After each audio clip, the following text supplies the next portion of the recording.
Jei smalsuolių atsirastų ir bandytų klaust tave, kas tu toks, kad sakyk visiems, ko nuolankiausiai, kad eini žemės tolį, kad mini žemelės molį, ne kaip lapas vėjo pūstas, bet galingo tėvo siųstas.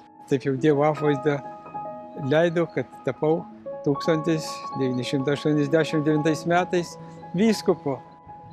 Ir į savo herbo šūkį įrašiau, kad atsinaujina tėvynė Kristuje. Po pokario, po tos priespaudos, bažnyčia buvo labai nuskriausta daugelio atžvilgių.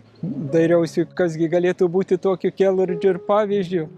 Ir prisiminiau popiežiaus Pijaus IX, kuris pasakė, kad lietuvių tauta turi didžiuotis, kad turi tokį didvyrį kankinį Teofilį Matulionį. Jisai, kaip buvęs lageriuose, matė žmonių paklydimus, matė tą dvasinį, moralinį nuopolį, kaip tik tai jisai visada malda pasivesdavo Dievui, kad būk tavo valia, ir ieškojom to būdų, kad jį geriau galėtų pažinti.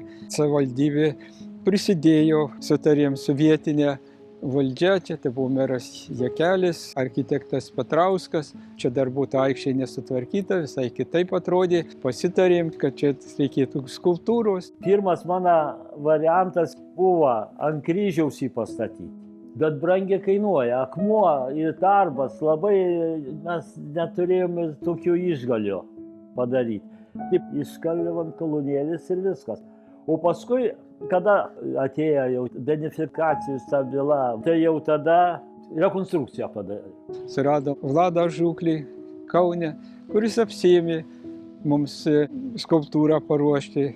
Iš bronzos Teofiliaus Matulionio ta žvaigždė turėjo šviesti ir ryškėti, kad tie, kurie kelia žvilgsnis į Dievą, kad atrastų tą paguodą, stiprybę.